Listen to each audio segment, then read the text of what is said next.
What's happening? Welcome to season 2 of Mad That. I'm Carl Riegler. And I'm Harry Robinson. If you like what we do here, make sure to like, make sure to subscribe, comment, tell your nan. Tell your nan's mates, tell your nan's mates. Tell the world that Mad That are trying to change the world. Go to the retirement home and scream about Mad That. Yeah, we need you to help us. We saw the love you gave us on series 1. Literally, it blew us away. The likes, the comments, the shares. People coming up and saying they love it. It means the world to us. So that's gone. Do you know what? We're going to make season 2 even better. So if we do that again, we'll make season 3 even better than that. And we'll keep growing until this podcast reaches the moon. Because we love making it so much. We just need to know that you love watching it. And we promise we'll make it bigger and better. Yeah. So let us know who you want in the comments. You know, let us know like where you want us to take, what kind of topics you want us to cover. Yeah. Let's jump into the episode. We're going to start with the intro, which was filmed at the end of the episode. So you've got our raw kind of reaction. That's how we do it here. Yeah. And enjoy. Let's go. Reporting live from the front line. This is the Mad Dat. I'm Joe Exotic, and welcome to the Mad Dat Podcast. The Way of life. Way of life. Yeah. So like it's like she was, life was Yeah, strict. they you know, famously the Amish people, they don't have electricity, they don't have cars. Bicycles. Yeah, I mean, Amish women aren't allowed to show their hair. They're not allowed to dance. They're not allowed to dance. They have to wear full, like, modesty clothing, I guess. Yeah, they're not educated. Their education stops at 8th grade. Yeah, and which is, because they believe that women in the Amish communities should just then become maids and sew stuff, and men should, and can jams, and men should then milk the cows and a stuff really like that. simple life. So the Amish was started in the 17th century, wasn't it? Yeah. So I think they've gone, hey, this is sick, this, isn't it? Let's just never change. Yeah, they just and then stuck it. The internet's come, they've gone, nah, we're not going to change. Yeah, but obviously now we're in an age where it's way more tempting for Amish people to, I guess. Yeah, in the 1800s, they were like, I'm an arse, I don't want a fucking pipe and a... Whereas, what did they have back then? Henry VIII? Henry VIII. I don't want Henry VIII. Whereas now they have like Nando's and... Tamagotchis. Tamagotchis, yeah. Who do you reckon the first Amish was to have a Tamagotchi? Look at this, fucking, you got to feed him. It's like what we're doing out on the field, but in a little cube. So she went, hey, this life's mad, innit? I don't really want to be here. So what I'm going to do is, I'm going to be an exotic dancer for 20 years and also be a drug addict on the way. I'm going to run away and be a stripper. Yeah. So she went, fuck this life. I'm going to try that. And obviously, there's the ups and downs of that life because that is quite a tumultuous way to live, isn't it? Yeah, honestly, without spoiling it, I mean, we have a little roundup at the end, but one of the most fascinating people we've spoken to. You are in for an absolute treat. And we don't throw that round often as well. Like, we mean that. Naomi was a joy to speak to. And we get deep at some points. We crack a few jokes at some points. Some tears. Yeah. And a bit of Amish sex as well. So stay tuned. Why would you turn off now? Enjoy the episode. Would it be? Let me see. I feel like this side of my face is dark. Does that matter? It doesn't matter. I have a light I could turn on. If you could try the light, then it can't hurt. But if not, it's not a see. massive issue. Is that better? I feel like that's better. That's great. Much it's a bit better, yeah. It's a bit lighter Yeah, that way my face isn't so dark on one side and lit up because I got a window on that side and now I have a light on this side. So wonderful. It's metaphorical of your two sides. I know, right? So we like to start off with a question. Obviously, we've got you on as, ex-Amish turned exotic dancer and your story that's well known. But what we want to ask is, who is, in your words, Naomi Schwartzentruber? In my words, who am I? I am a mother first right now. That's my life. And I am a content creator, a stay-at-home mom, and I'm an adventurous person. I'm an ex-stripper, and I'm ex-Amish. I grew up Amish in one of the strictest Amish communities there is, and I left when I was 17. So that's was a big part of my life. And I'll go in chronological order, I guess more.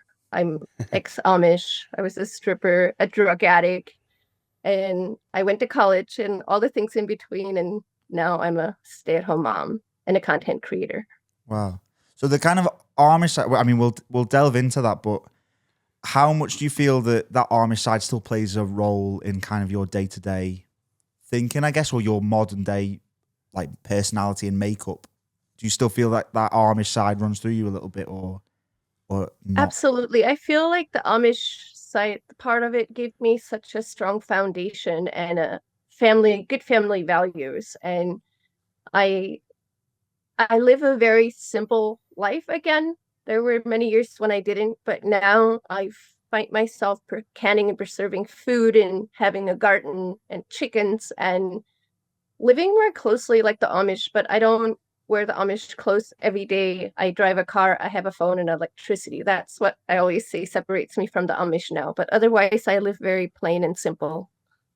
Yeah. So. Well, I mean, for a kind of, obviously we're from the UK. I mean, for a UK audience, the idea of the Amish community is quite vague, isn't it? Yeah. We just know the basics of no electricity, very simple life. We don't really know much else about the community, do we? Yeah. So, I mean, if you could, maybe in a broad term, could you kind of explain what it's like to be Amish and what the Amish people are? The Amish people it's not a religion, it is a way of life. And they have what is called the Ordnung, which is a set of rules that each Amish sect is supposed to follow. There's a lot of different Amish sects within the Amish, which I call them communities. And I came from one of the strictest ones, and we couldn't have like rubber wheels on our wagons or buggies. The way we dress was very strict, as far as we had to wear dark colors down to our ankles. And we had an outhouse, only cold running water in the house, no hot running water or other plumbing.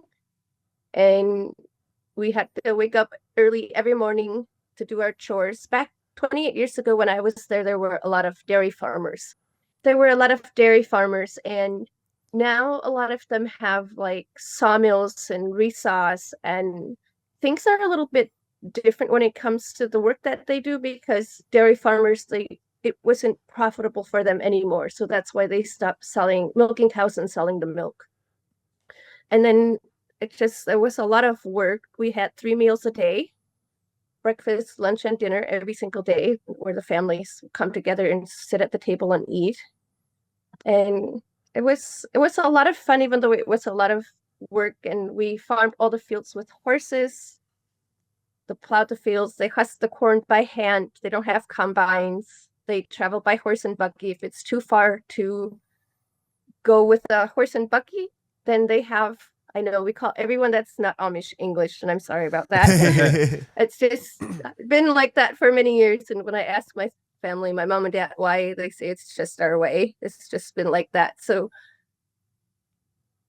they get an English driver and they can travel like that, and they can travel by Greyhound and train if they go from state to state. Yeah.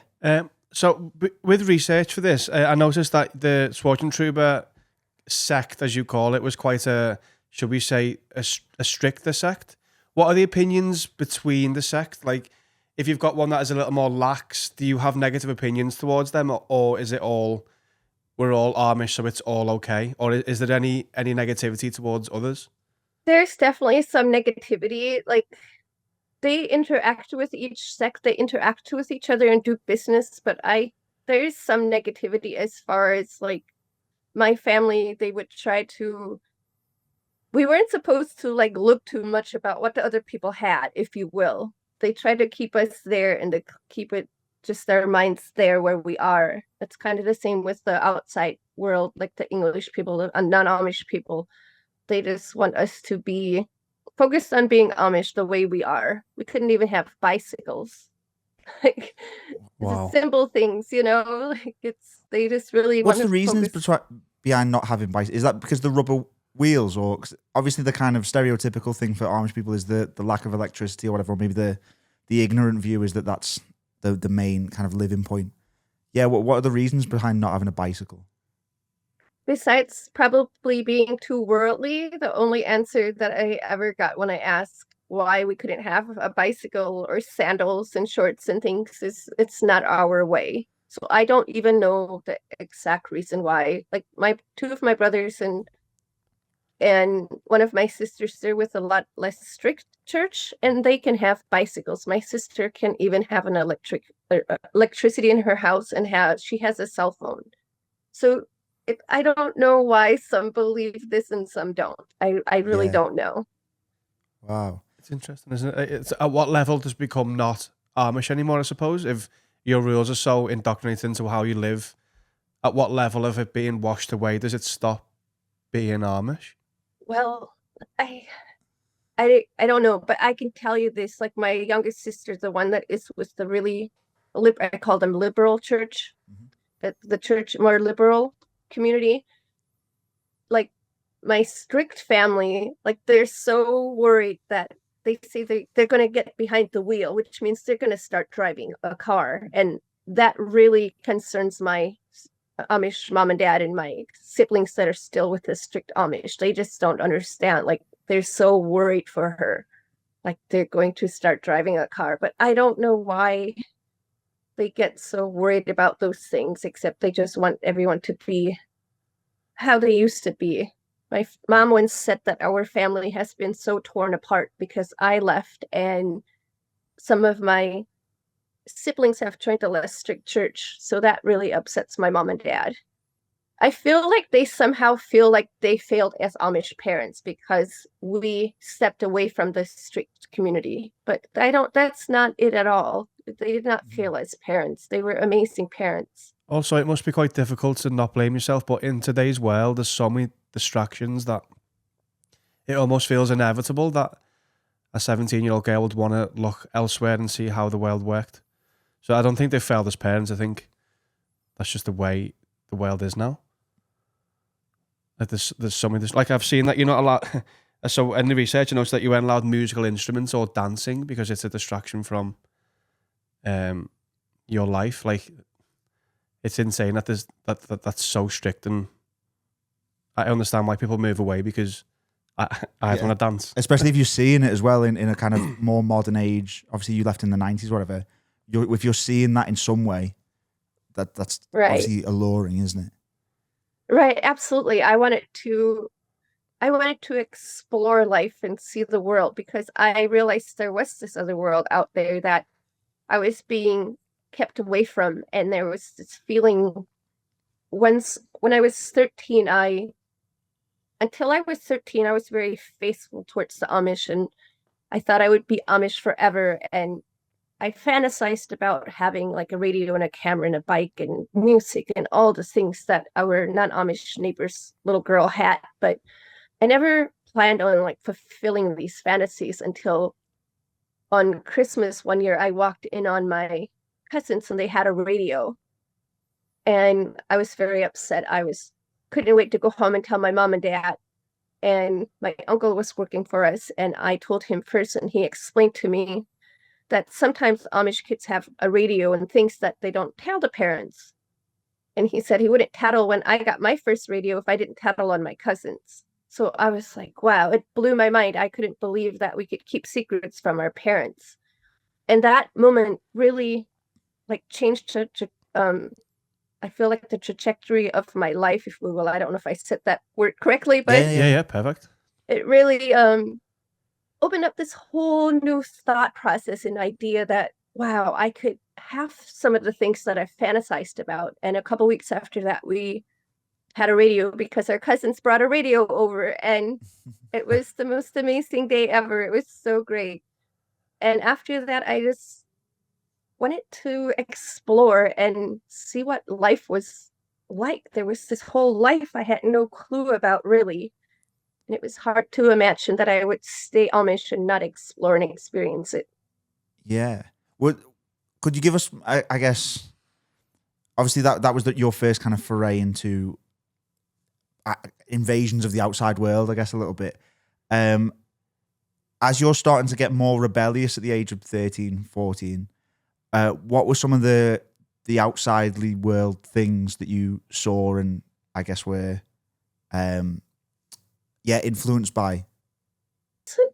There wasn't that much more that I would see, except my sisters and brothers and we started going to the non-Amish neighbors, and we started watching movies, and they would have us over for dinner and stuff. So we would watch the movies, but I didn't realize that the characters in the movie were just acting. I thought it was all in real time happening. I didn't. So it was very like almost traumatizing because there was a movie that had violence. Witness was the first movie I ever saw, and it gave me really bad nightmares, and it made me feel really bad. But otherwise, other things, we started listening to music, and then when I was 16, I started sneaking out. My cousins and I, we would sneak out and go with the English boys and party. And my cousins also had these friends that were in their 70s, and on Sundays they would come and pick us up, and we would go to their house and watch country music videos and drink beer and smoke cigarettes. Wow. And That's so good. we would one Sunday my aunt and uncle were gone again on vacation, so my sisters and I and some cousins, we went to our other cousin's house and we let our hair down. We painted our nails red, and this couple came and picked us all up. We rode in the back of the pickup truck and went to town and to their house, and I got really drunk, and it was pretty horrible because I didn't know how much beer I could drink. I was 16, and I got pretty sick. So I never really liked beer, but Yeah, we've all been there. Naomi. Yeah, I did the same thing when I was 16. which is interesting as well, because it's like, I think young lads from Liverpool in the UK and The rite an of Amish passage. girl, yeah, Yeah, we've lived the same experience with very different upbringings. It's a rite of passage to sneak away and drink when you're too young to get drunk, to not know your limits. So you might feel as though that is maybe a crazy lived experience for you, but that is just that is life for us too. Well, I mean, kind of in relation to that, you mentioned about kind of like painting your nails and stuff like that. Obviously, for us, that's quite a small thing. But how rebellious and how kind of, I guess, egregious and naughty does that feel at the time? it felt really naughty and rebellious and wild. It felt really crazy. I was like, oh my goodness. And the worst part was though, because I was drunk and throwing up, we had to go home and I was just a hot mess. But thankfully my sisters, they took the nail polish off and put my hair back up, and we went home, and thankfully there was company at my mom and dad's house, and my parents didn't come help milk the cows because I was throwing up, and I actually had to like go lay down in the hay because I was too sick to even milk the cows. And at dinner, I had to run outside because I got sick again. And my mom made a comment. She's like, "Oh, someone had too much fun today." And I was like, "Yeah, just a little too much fun." And I don't feel very well. But it was an experience that I hoped I would never repeat. But I did get drunk other times too and throw up. So, yeah. well, Same. awful. In between those times, you said it's something you wish you didn't repeat. How conflicted are you, I guess, in the aftermath of you being rebellious? Like, do you feel torn almost? Because obviously there's the kind of looming fear of hell and the fear of kind of punishment, I guess, included in that. Were you conflicted in between you being rebellious? I was very conflicted, and I was very worried that I would go to hell, because the Amish teach us if we sin, we go to hell, and if we run away and do all these things, then we don't get to heaven. So I was always very worried about that, and it took me a long time after I left to know that not only the Amish people get to heaven, and I don't worry about that now because that was just a belief from the Amish and that they have. Yeah, I mean, I imagine it. I've done a bit of kind of journalism in the past with people who've been in religious groups who again have that same like fear of death and fear of hell kind of instilled in them, and I know how it can really mess with your mind in terms of every little thing you do, you're second guessing, or like especially in. I guess there's more of a question in the Amish community with how strict the rules are and how you've got to present yourself in a certain way. You've got to wear certain clothes. How much does that fear of hell really play into it when you get caught out? I guess I've heard stories of kind of Amish girls, like they've put a pin in a wrong way and then they'll be reprimanded for that. And oh yeah, we would get reprimanded if our hair was showing too much or our capes were too far out. Our pleats on our aprons had to be just a certain space apart. Like that part drove me crazy, how nitpicky they were about how we dress. Or if our pleats were too like up here, we would have to put our cape into our collar, and if we had those too far apart, it was not good. So when you said you started to rebel a little bit and you put nail varnish on and you were going out and drinking, at what age did English boys come into that? So when did like foraying with boys start to happen? When I was 16, almost 17, and my cousins at church one Sunday were giggling and laughing, and I was like, "What's going on?" And they were like, "You can find out." And one of them handed me a phone number, and I was like, "Oh my goodness, what did you do?" And she's like, "You can call them and find out." And shortly after that, my parents went on vacation, and my cousin and we ended up sneaking out with them. And that's how I lost my virginity. It was in February and cold, and we went and drove around. It was super awkward because I never met these boys before. And they were a little bit older. They were like 18, and we were 16, almost 17, both of us. But it was quite an adventure. Do you look back on that time fondly? Because I can see a smirk breaking through, perhaps, because that's an exciting time in any teenager's life when relationships start to become real. Is that like an exciting time to look back on, or is it are you still shadowed by the guilt that was surrounding it at the time? I'm kind of like, it doesn't bother me. It's what it is. I can't change it, and it doesn't bother me anymore. I did feel guilty for a long time because I was sneaking out, and I felt happy and rebellious when I lost my virginity, and confused at the same time. But it was fun at the same time as well. So I don't have any ill will or feelings towards it. It just is what it is. And Good.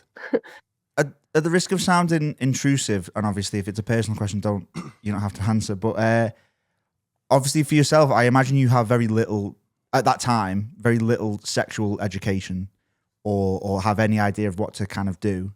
How did it play out, I guess? Were these lads that were looking to, I guess, take the virginities of Amish girls, or was it just like a flirtatious? Yeah, I don't know, how did it happen? Obviously, if it's too personal, you don't have to answer. But right, no, it's fine. I did not have any kind of sex education. The Amish do not talk about sex. It's very taboo, actually. And I learned about sex because we had cats and dogs and animals on the cows and things on the farm. So I figured it out like that. But as far as the boys, I don't know. I expected that we were going to have sex that night, and we were driving around. It was awkward. We were sharing a beer and sharing a cigarette, and cigarettes are yucky. But anyway, I believe I was smoking cigarettes. It was gross. And eventually they were like, "Well, what do you want to do?" And we were like, "We don't know." We were shy little Amish girls, but we snuck out with these boys. We didn't really know.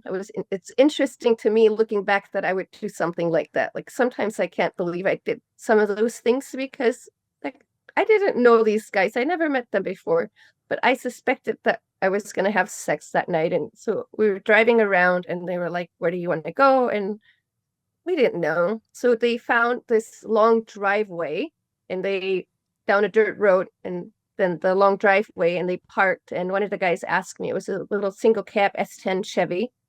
One of the guys asked me to get out of the truck with him. And at that point, I pretty much knew what was going to happen, but I didn't really know what to do. And there was snow on the ground. So he took his pants off, and he asked me to lay on his pants. And I was wearing my English panties because I was rebellious and got English panties when I was 15, and I was wearing my Sunday underdress. So I took my English panties off, and I just laid there, and he got on top of me, and I was like, "Oh, okay." But thankfully he wore a condom because I did not know anything about birth control or wow. ovulation or what. I knew that, a man would have sex with a woman and that's how you can get pregnant. But thankfully he put on a condom and everything was okay. But it didn't last very long, and I was like, oh, that Yes, was we've all fun been and there. interesting. Yeah. Right. You're living It's like, oh. very similar experiences to English boys. That is how. I mean, I've never had sex in a snowy cornfield. Aside from but the yeah. snow and the English panties, everything else sounded the same. Surely your world kind of changes at that point. What after that moment, what happens? I guess because that's almost like a rite of passage to become an adult. But Yeah, that Right. feels like a line in the sand. that feels like you a can't go back. distinctive Yeah. milestone. I felt more rebellious after that for sure, and I wanted to do it again. And I felt, there was like this fire, this thing that I would feel that I just needed to get out and just do things. And I started sneaking out more and more. And one night I got caught sneaking out after I was 17, and my parents thought I was running away. And I lied to them. I was like, I just couldn't sleep. And I was going for a run, which I did sometimes. I loved to run when I was little or even a teenager. And so they were very upset, but they let it go. And after that, I was like, I am going to run away. That was like the defining moment that made me realize that I was definitely going to run away. I just didn't know how or where I was going to go or when I was going to run away yet. But that really started me on like investigating or looking to see how I can make this happen. And it was very challenging and worrisome and scary all at the same time because I wanted to run away so bad, but I was so worried what my family would do and how they would feel. Mm-hmm. How did you plan your escape? I guess what was the process of you planning how to leave the Amish community? My plan did not go as I imagined it would. So I knew that the English people would have a job and a car, and I knew that I needed to get a job so I could get a car and a place to live. But I didn't have a place to go. And one day I was picking strawberries, and a guy that delivered logs to my dad's farm, he was always like kind of flirty and outspoken, but he came to the strawberry patch and he was talking to me, and it was like a light bulb went off in my head, and I was like, I could run away and live with him. I didn't know he had a wife and a son. I just wanted to run away. He was like, you can't do that. That you're crazy. Your parents will hate me. And I was like, well, probably both, but yeah, I still want to run away. And I was like, please help me. I just need a place to live and so I can get on my feet. And he's like, I'll tell you in a week. A week later, he comes back. He said I could stay with his mom if I helped take care of her. She had a lot of medical appointments and medical issues. And I was like, awesome. And so that really set my plan into motion. But then I just had to figure out, like, when's the right time? It never seemed that there was ever going to be the right time. But a week after that, my sisters and I took baked goods to our English neighbors and strawberries. And when they were outside, I went inside and called Kevin. I'll call him Kevin. And he was not there. I was very upset because I was like, I don't know when I'll run away if I don't run away now, like that night. But at 9:00, Kevin and Christine, his wife, they come to our farm, and I was really upset and scared because I thought that they probably came to spoil my plan. And everyone went outside, but they went to talk to Kevin, and I went on the site where Christine was, and I whispered, I was like, please pick me up at midnight at the crossroad, but don't tell anyone. And she whispered, don't worry, we will, but we won't tell anyone. And I was so nervous, and my family was just not going to bed, it felt like, and it was 11:30. And my sister still was not sleeping. And I had this little bag that I had packed, my things that I wanted to take. So I tiptoed up to the attic. And when I came down, she was standing in my doorway, very upset. She was like, you're running away. And I was like, no, I just couldn't sleep. And she did not believe me. And she said that she would not let me run away because my family would be too upset. And she said she would stay up all night if that's what it took for me not to run away. And I was very upset. I was like, please go to sleep. And I would lay down and pretend to sleep, but she would just like stand over me. And I was like, you have to go to your bed. Like, I'm sleeping, I'm tired. And then Kevin showed up at midnight and she heard his truck and she's like, see, I knew it. And I was like, that could be anyone's truck, but she didn't believe me. And finally at 2:30, she went to her room in her bed and I was listening to her breathing and it sounded like she was sleeping. So I crawled on my hands and knees to the hallway and I was like, I'm pretty sure she's sleeping. And at that point, I pushed a screen in my window to the side and I climbed out onto the roof and I used the window ledge of the little porch that was built next to my mom and dad's bedroom. And I jumped down to the ground and I took off running into the darkness. Wow. So had Kevin waited? No, he did not wait. He left. Wow. So, So yeah, now- you just had to go yeah. alone. Wow. So now it was 2:30 in the morning and I was like, what am I going to do? I just jumped off the roof. I'm locked out. If I go back, they'll know I was definitely trying to run away because I had my bag of things. And I didn't know if I would ever have the strength to do it again if I didn't do it then. So I went up the road in the old granary where we used to live before we bought the new farm. And I waited in there. And that was like from 2:30 to 5:30. It seemed like forever to be alone in the dark, thinking about what I'm going to do or what's going to happen. I did not know. And I was scared and anxious. But at 5:30, I heard my brothers and my dad out doing chores and calling the cows. And I was like, oh, I can't stay here. They could come looking for me.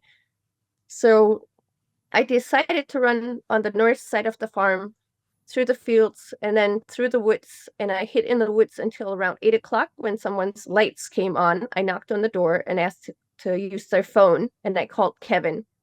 And then Kevin and Christine were like, well, come to this other corner so it's easier so they could find me. And I was barefooted.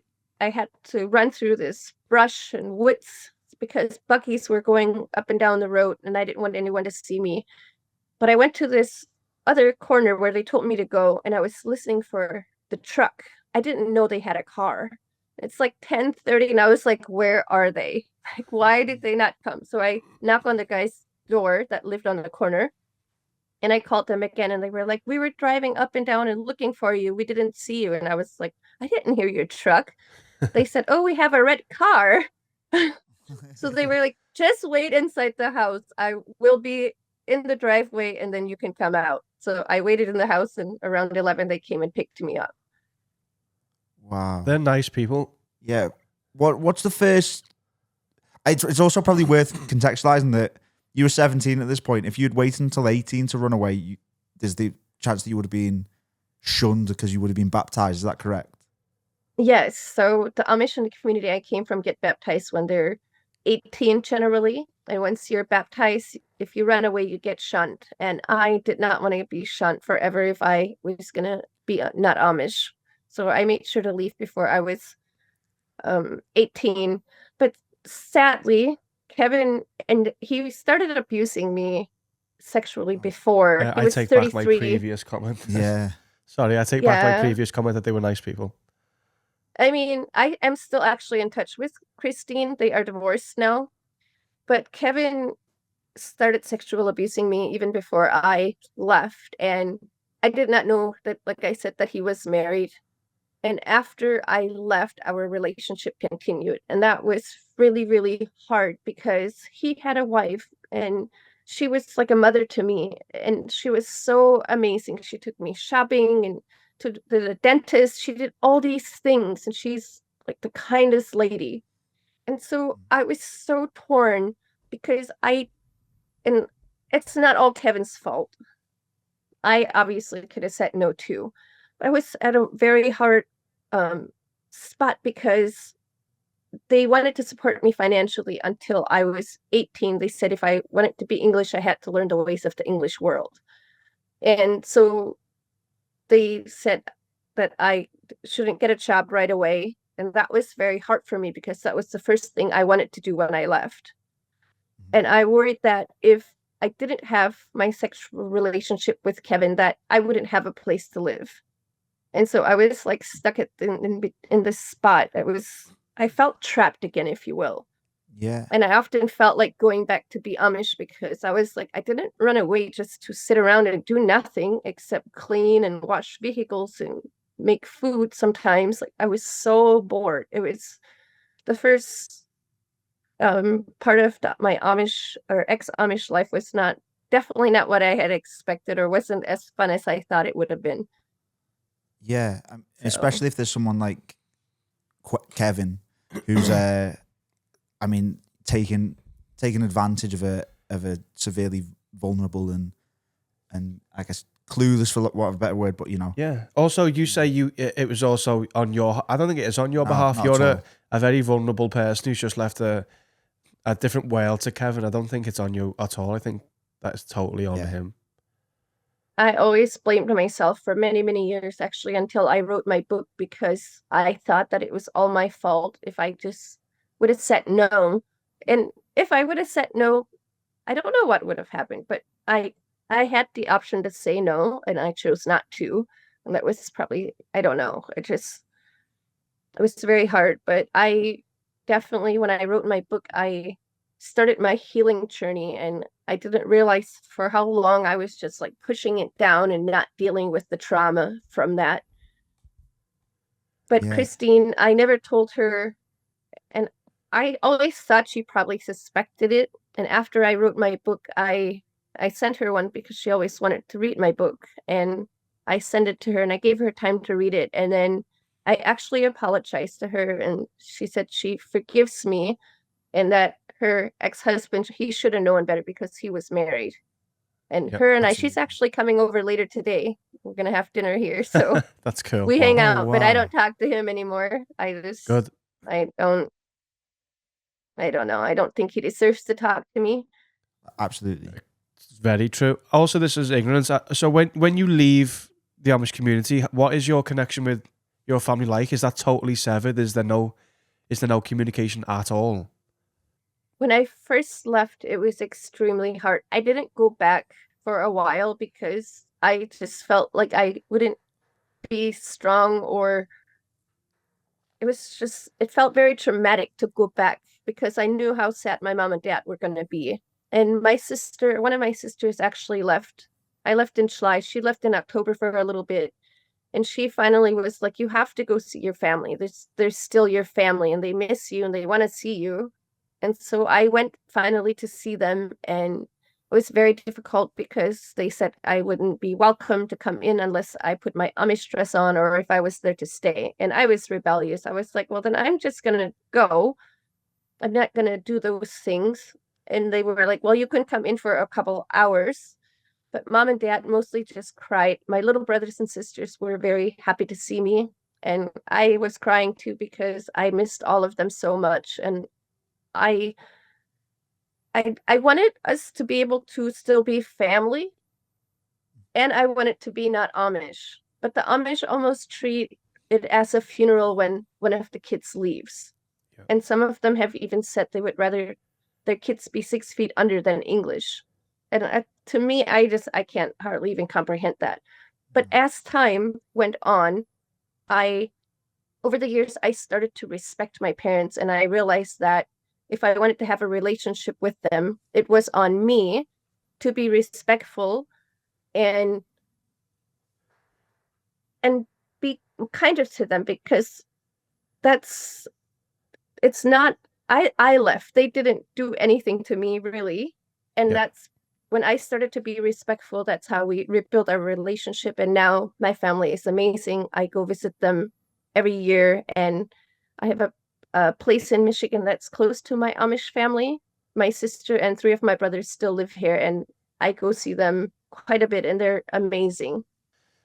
How quickly did you get the in your words, exciting English life? How long before that all begun?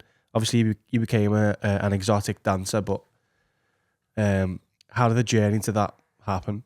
So even though it wasn't what I expected at first. There were still lots of fun times and exciting times. But once so I left in July, and the next January, my sister and I went to Ohio with some ex-Amish cousins, and I met my first boyfriend there, and he was ex-Amish, and he ended up coming to Michigan quite a bit to see me, and I would go down there to stay with him sometimes. But I think it was in March he moved to Michigan and he started working with Kevin, but they would work downstate, and I would see him on the weekends. So that was really like my life really started being more exciting then.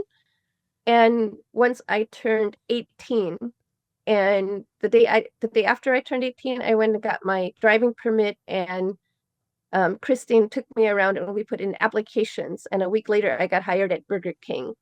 So it was less than a year. It was amazing. I felt like my journey into the English had really like started then. And then in August of that year, we moved to Minnesota because that's where he was from. And the next March, he broke up with me, and I was devastated because I think everybody's first love of their life is first. It's hard and devastating when they break up or they're not together. But I was in a new state, and I was worried about how I was going to support myself. I didn't know a lot of people, and I was making a little over $7 an hour working at a factory. And so my friend, she's like, there's lots of ways to make money. When I talked to her one time, I couldn't believe it. She said I could be a stripper, and she used to be one. And up until then, I thought that strippers were not good people because I thought they were just whores and sluts. And I had this terrible outlook because I was taught to like cover myself up, even though I was having an affair with this married man. It was horrible. I was very judgmental back then. But when I was 19, she took me to a strip club, and before I knew it, I was on stage that night, and it was overwhelming, terrifying, exciting, and empowering all at the same time.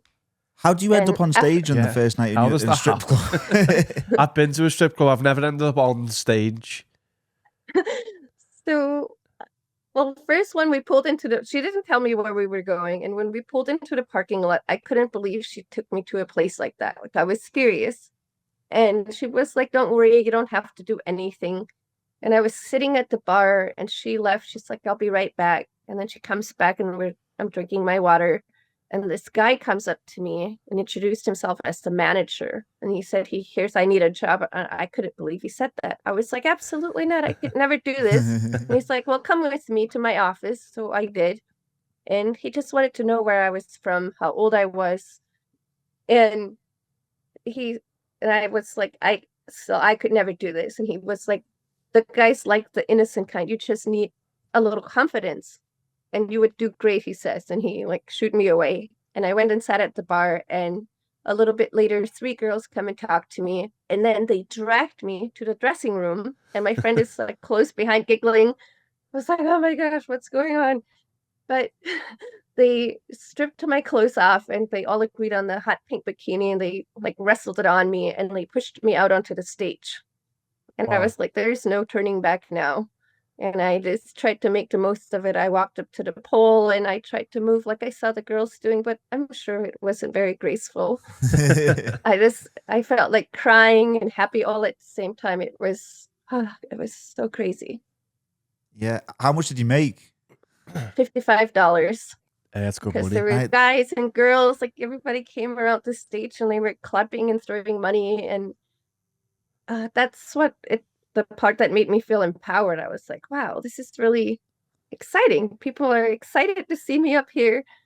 And after that, I was like, oh, that was scary and fun, but I think I could do it after all. And I went and told the manager, and he said I could start the next night, and I did. I went back the next night, and I was a dancer for 20 years. Wow. That is a big leap. Yeah. How overwhelming is it to go from obviously such a conservative life that you live to possibly the most liberal opposite? Yeah. The most liberal career path you can go down almost. How overwhelming is that? It was super overwhelming. And the worst part, one of the worst things I think was the fear of judgment. Like worrying about what other people thought. At first, I would tell everyone, and my friend that took me there, she's like, "Don't tell your friends. Like they will judge you and they will stop talking to you, blah blah blah." And I was like, "Whatever. I'm excited. I'm a dancer. It's just really awesome." And she was right. Like people were very judgmental, and so I just started not telling a lot of people, including my brothers and sisters. I told some of them, and they were very judgmental and made fun of me. So I just started telling people I was a bartender or a waitress instead of telling them that I was a stripper. But it was super overwhelming, and but the excitement and the empowerment was so much more than the overwhelming, because when I would go on stage, I would feel so free. It was like this freedom, and I learned how to do pole tricks, and I loved it. It was amazing. It was so fun, and I was very athletic and very fit, and that really helped me to do the pole work. So in your 20 years as a dancer, did you ever experience anybody like you when you'd started, any young Amish girls, or were you a one-off? So when I lived in Las Vegas, I had heard that there was another Amish girl, or ex-Amish girl. I guess she danced there. She was a dancer as well, but I never danced with her. I did hang out with her a couple times when I lived in Vegas, and I don't know, she went her way and I was there in Vegas. I don't know if she was actually still a dancer when I met her, when I connected with her in Vegas. But I don't know. There could be more. I don't know, but I know there was that one girl.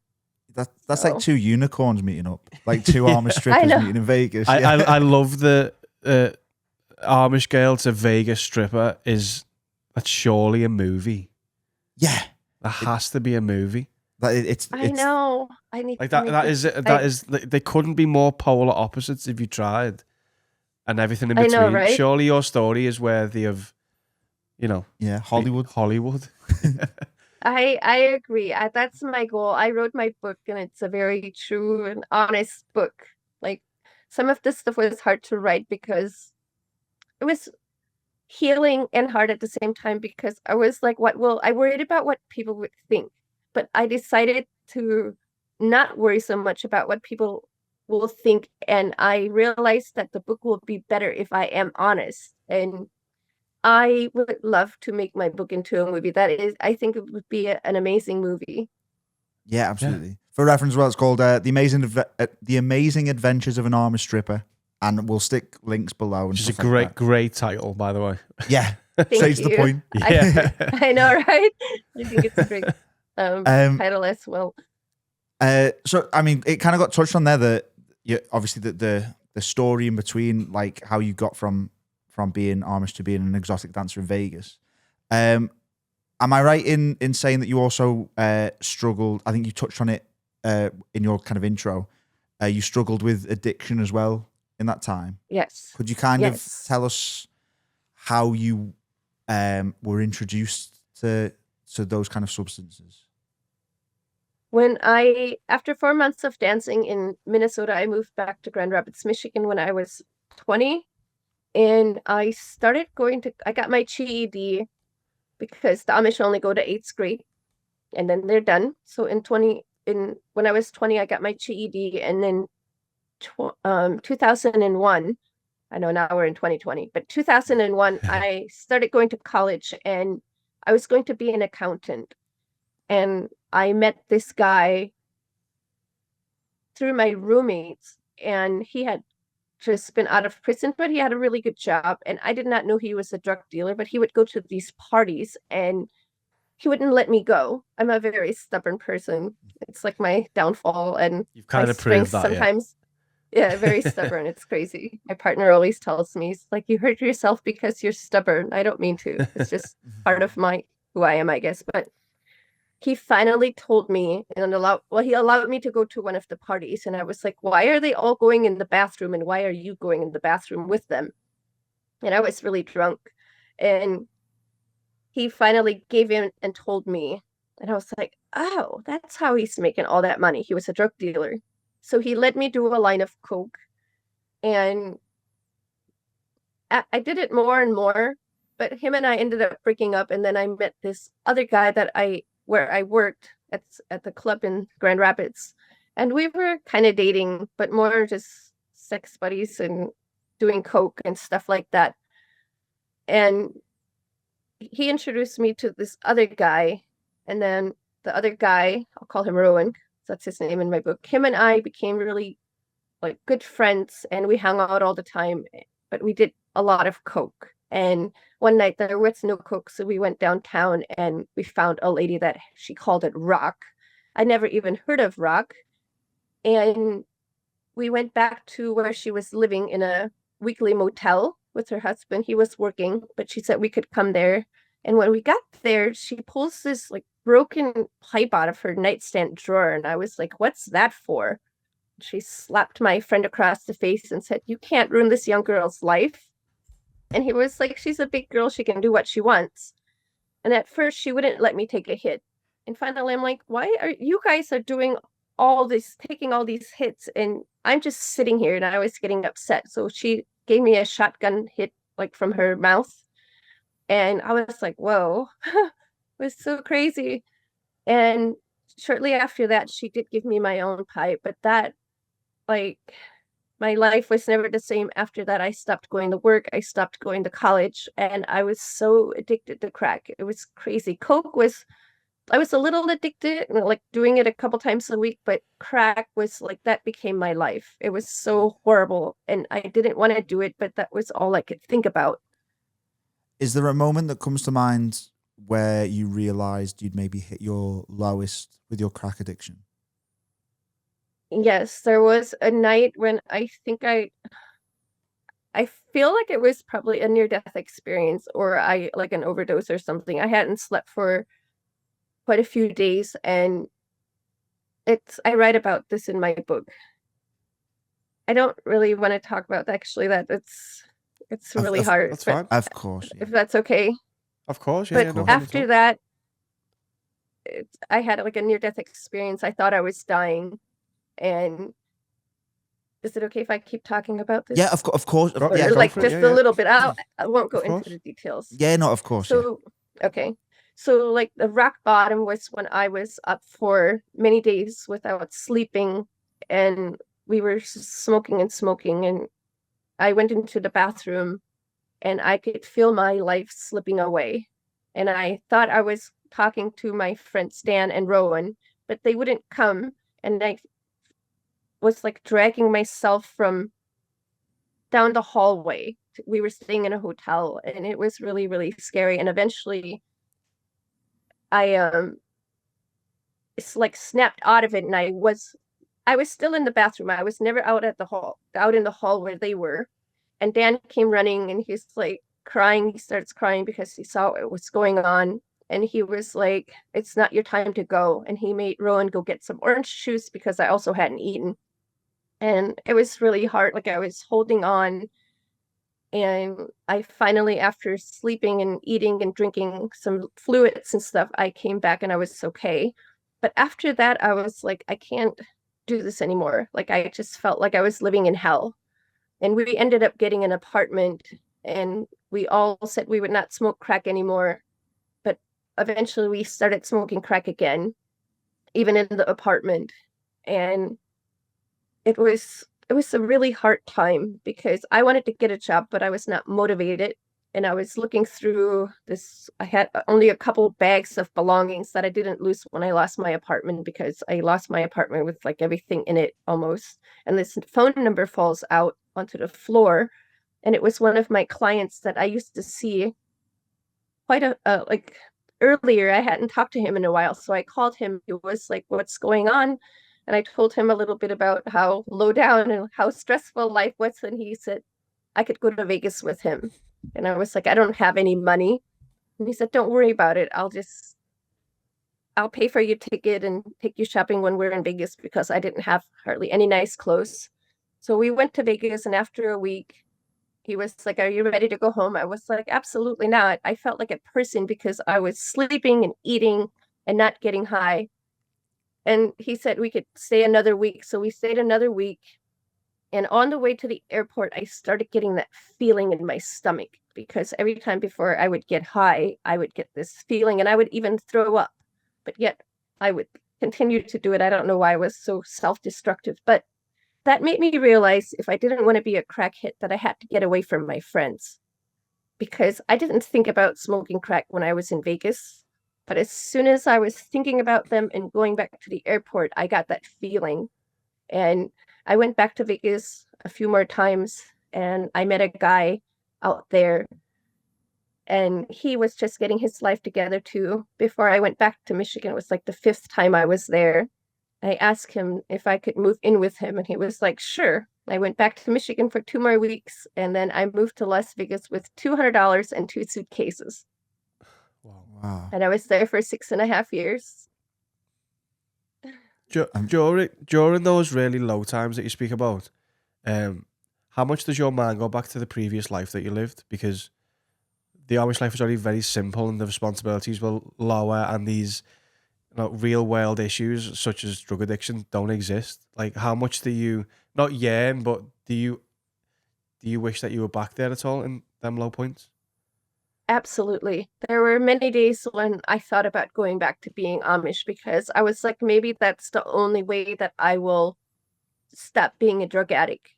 I didn't want to be a drug addict. I didn't want to have the addiction, but somehow I just didn't have the strength to like walk away. And people wanted me to go to rehab. I did not want to go to rehab because I saw so many people in the scene that would relapse. And I was like, I know I can be strong and one day I won't be a crackhead anymore. And I often thought about my Amish family, and I think that's what kept me to be strong during those hard low points because I always thought like, what would my family do if they knew what I was doing or that I was destroying myself and my life? Like that's how I felt, like I was destroying my body and my life. And I thought maybe if I just went to be Amish, maybe my destiny wasn't to be English. Maybe I should be Amish, but I was so my stubbornness saved like kept me going and I was determined. And that was like an aha moment when I was driving to the airport that day to go back to Michigan. And I was like, I'm gonna try that. And my friend out there, not my boyfriend, but the guy that took me out there, he was like, you think drugs are bad in Michigan? Just wait till you move to Las Vegas. He actually took me and drove me around in Las Vegas to show me like how the homeless people where they were and how bad it was. He was like, Michigan is nothing compared to Las Vegas. And he was really scared for me and did not want me to move there. And I was like, I'm strong now. I'm going to be a dancer. I'm going to work. I'm not going to be a drug addict. And he's like, drugs are everywhere out here. I was like, I can do this. I know I can. And I'm really grateful that I was strong and was able to get away. I had to just move from where I was.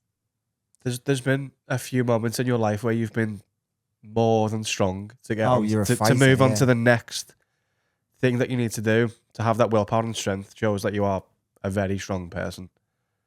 Thank you. There's been many good times and many challenging times for sure. And I'm so grateful for my life now. I feel like I've created the life that I yearned for or that I wanted when I left the Amish. I know I was 17 when I left. I'm not sure what I was planning to achieve, but I live a very peaceful and happy life now. And I love being a mom. And I know that for whatever reason, everything happens for a reason. And I wouldn't be who I am if I didn't go through all of those things. I mean, that's such a poignant message to kind of close on, I guess. What we want to ask, obviously with the life that you've led and now you're here as an incredibly healthy mum and wife and living a great life, what would you say to 15, 16-year-old Naomi who's in an Amish community, who's having thoughts, I guess, about being rebellious? What would you say if you could speak to her? Like this. That's also very hard. But I would tell her that to just not trust everybody so much like I did and to, I guess, maybe educate myself more and not just always just do all of these things, even though it was fun and adventurous, but just to be a little more careful and not be so trusting in everyone and everything, and maybe do some research on drugs and things before I just start doing them like I always did. I mean, that's a good position to be a mother, though. You have all of these insane life experiences where you can educate your children on how to go through life properly and not make these mistakes that you have. Absolutely. We have one daughter, and we're raising her much different than how I was raised, like as far as like educating her and stuff. But I do teach her like the values of simplicity, and she's very kind. She's amazing. She's 4 years old, and she's such an amazing young lady. It's amazing. It's nice to watch her grow, and she's very interested in the Amish. I bring her there all the time, and she's learning the language, but she's always like, "Mom, I'm glad we're not Amish." She says they can't have a TV. I'm like, I know. And they can't have pictures. Like, she realizes all these things, and she says she's happy that we're English and not Amish. Honestly, Naomi, it's been such a pleasure to speak to you, and Absolutely. thank you. I want to say how grateful we are as well that for you opening up about stuff that I appreciate was difficult. But I mean, your story is maybe, and we've had the. I feel like we could go on for many more hours. Yeah, we've had the privilege of speaking to some fascinating people, and it's very rare that I've just sat here and just been completely overwhelmed by the roller coaster of your life. Yeah. In the best way. I want to watch it in the cinema one day, so please keep trying to get it on the screen. Please. Oh, the movie. Yes, I know. I kind of had an option to do it, but I had to say no because the contract was not good. So I had to say no. But one day the right people will come along and it will happen. I'm not giving we'll up. be there watching. Yeah. Absolutely. Awesome. Yeah, as long as we can come the premiere. Yes, I know, right? Absolutely. You guys are wonderful. I appreciate you. Thank you. We appreciate you giving us your time. Thank you so much. Thank you so much, Naomi. Have a great day with Christine. Yeah. Thank you. I will. All right. Take care. All You're the best, welcome. Naomi. Bye. Bye-bye. Thank you. What a woman. What a woman. What an unbelievable I story. didn't I know we've done an hour, whatever, but I was like, you could keep going here. We- She was fascinating. Absolutely. The way that she, because I was thinking about keeping on asking the question. I mean, I appreciate we had already taken an hour of time, but the way then she closed her answers about like how she kind of turned her life around and stuff like that. It seemed like the most poignant way to. Oh no, it was perfect. We went wrap through the upbringing, the bad times, the good times, and now she's at the top and she's a mum, and that was fascinating. Yeah, it's one of those ones where like we knew Naomi's story a little bit, but I'm not sure we knew what to expect. No, like you don't. You hear, former Amish stripper. You've got these like preconceptions of this wild. I mean, obviously, back in them times, she was probably a bit more wild because she's a mum now, but she's such a well put together person. And when she's also so quiet and innocent sounding anyway. Yeah. And you can imagine her being that throughout her life and then just having these influences. One thing I found quite fascinating was that I was going to say falling into kind of being an exotic dancer, but like not in a bad way. Like it's a great career that she carved out for herself, but then kind of falling into drugs and stuff like that. Do you think that would have happened if That's she what I was wasn't thinking brought throughout. up I was Amish? thinking, is this just like total rebellion? Because obviously there's strippers who aren't Amish. Well, and or also weren't just Amish. complete innocence of The like world. when you grow up, you have parents go, oh, look out for Don't be a drugs stripper and- because all the preconceptions of the negatives. She's never. I don't know. I think she's gone in and gone, I'm trying to live life, and okay, I'll do this. This is cool, and she's as I say, she's gone through dark times, but Well, she doesn't know. I mean, she said that she lost her virginity before she knew what ovulation was. before she knew anything, Yeah, she didn't so- even know to use protection to not get pregnant. She knew how to get pregnant, but she didn't know, the process. So Yeah, just a mad, like, literal game of two halves. Their life. It's Yeah. gone from like this, not sheltered, but like this, basic I mean, way of living to this, just like go to Vegas and be a stripper. Yeah, and then when she opened up and she was like, oh, I still make jams and still can food and stuff like that. Like she's looped back around. Yeah, she's still got that like wide into her brain, doesn't she? You can see, like she says, she still lives like the simple life, and that's what she wants her daughter to have. It did catch me off guard speaking to this kind of innocent formerly Amish woman who's now a mum, and she was like, oh, I used to be a crackhead. Like when she says it's so much. I was smoking rock, and it was like, yeah. On the face of this woman, you would think, obviously, mum, like lovely, well put together, very eloquent, person, and she's like, yeah, I'll smoke crack in Vegas and been a stripper. You're like, it's mad. Yeah, the most unbelievable life, but that's up there for me with one of the best ones we've. Yeah, honestly, I could talk to her again. I mean, there's loads we've done, but I imagine we've just scratched the surface. And we might have to do like when we've got enough of these in the bag, doing a special down the line where we just check in on catch up, just little 15-minute. What Louis does. Yeah, and he knows what he's doing. He knows what he's doing. But he has to come on first. He does. I'll hold him to ransom. Keep commenting on, keep messaging him. Keep bothering that man. Go to his Aldi near his house. Someone sent me the address that the shop he goes to. Yeah. It's not an Aldi, by the way. He's much too well off for that. Waitrose, isn't it? Probably, yeah. But yeah, that was Naomi Schwartzentruber, the ex-Amish stripper. And that was one of my favourite episodes for ages. Exactly. That was mad, that. Mad, that, mate. Doing the high five. Yeah, wait.